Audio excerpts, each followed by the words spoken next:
Nick, just what are the emotions going to be like on Saturday with, this is the last game at Kyle Field with this team this year? I mean, the seniors for our team, they played a massive role in the culture building of this club so far. So for us, it's not only just playing for them and making sure they have the best send-out possible, but, also playing in front of the 12th man. It's, quite literally unfathomable with how amazing it feels. So them being able to go out there, us perform to the best of our abilities to send them off in front of the 12th man, I don't think you can ask for anything better. So really looking forward to it. Go to your left to Justin, and then we'll go Mike from KX. Nick, obviously you don't want to be as used as much as you had to be last Saturday night, but your mindset, the way you kick it versus when you got a boom one, when you're backed up in your own end versus when you're trying to pin it, how does that change for you? It's just a matter of what the situation is and what's required in that certain situation. So, if we're backed up and it does require a further kick, you just have to make sure you do it to the best of your ability with the right hang distance and all that. But at the end of the day, it's ultimately just doing what I can for the team and especially for the defense to set them up in the best possible position. So as long as we can do that, everything will be fine from there. Let's go to TV row and we'll go to Mike from KX.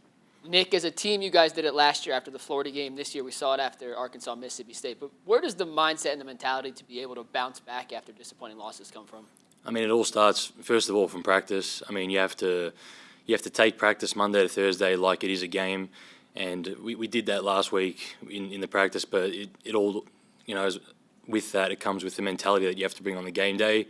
And, you can't afford to be anything less than 100% locked in, and when that does happen, slip-ups can happen. So we just need to make sure that we start today, we practice hard, practice like it's a game. It's the next opponent, they're faceless, whoever it is, it doesn't matter.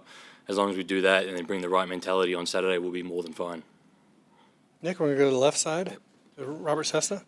Anais was just in here talking about how tough it is to catch a punt, one of the toughest things. So Yeah. what is you, as a punter, can make it even more difficult for him to catch those punts? I mean, And do you make it tough on him?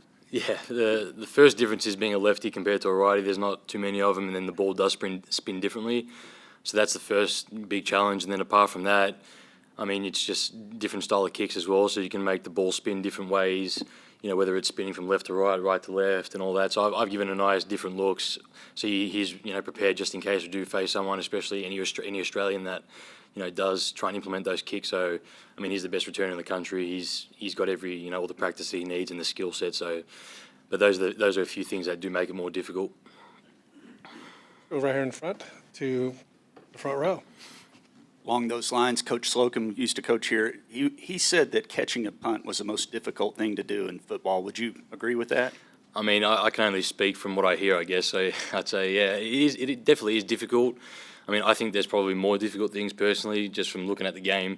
It's a very physical game, but catching the punt, it may seem like an easy thing for some people, but definitely there's an art to catching that ball, especially pads and helmet too. It doesn't help, and if it's spinning in different ways, it's a big challenge with guys rushing at you too. So it is for sure. Yeah, I think you meant with it being an oblong object in the wind and all those things. So what would you think would be one or two things that might be tougher to do in football? I mean, for me, because I was playing Australian rules football, catching those balls isn't too difficult. So for me, when I look at the game, it's more so just the physicality of the aspect of the game.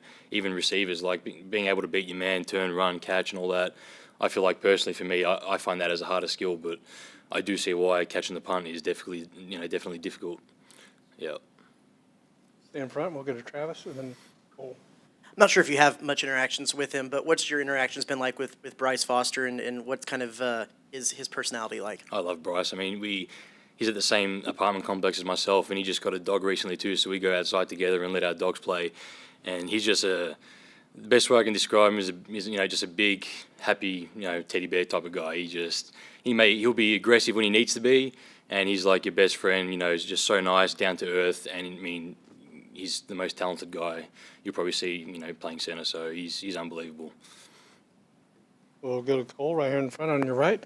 I'll ask a follow-up question. What kind of dog What kind of dog do I have, or does he have? do you have? I've got a short-haired border collie cross Australian Shepherd. Nice.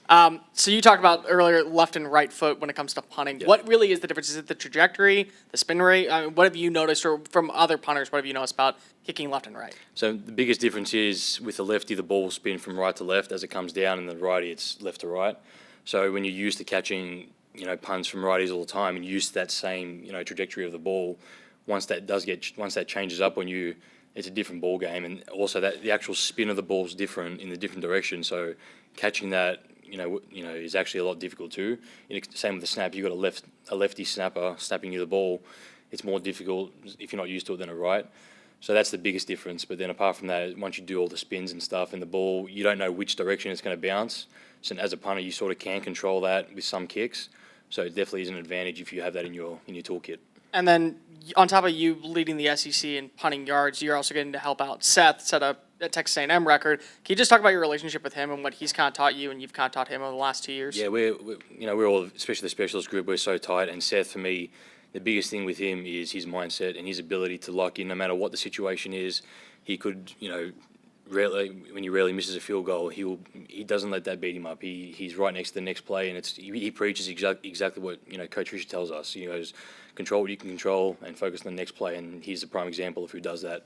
So Seth's ability to do that is what I look up to, and he's an unbelievable teammate, leader, and he's a huge inspiration to us all. Okay, one more question from Tyler from KBTX. Nick, how important is it this Saturday to have that bounce back game? Just as a team, and for the sake of the team, is this the kind of game that you'd rather be a spectator in? I mean, it's critical because it's the next game. It's our next opportunity to play in front of the 12th man. I mean, you can't. Whenever you get that opportunity, you have to take it in both hands and do the absolute best we possibly can. Not just that, it's also the senior day too. So we have to send off those seniors in the right way possible. They're a critical part in our culture building. So it's a huge game from that aspect, plus a respect aspect for just the 12th man itself. So every game's the exact same with its own merit, but with regards to this one, there's a little bit more. It's a little bit more special with regards to the senior day. So we'll make sure we do everything we can to perform to the best of our abilities. One more question. Go to Mike from KX in the back. Yeah, Nick, kind of random, but if you talked about other aspects of football, if you weren't a punter or kicker, what position would you play and why? Oh, it's a tough one. I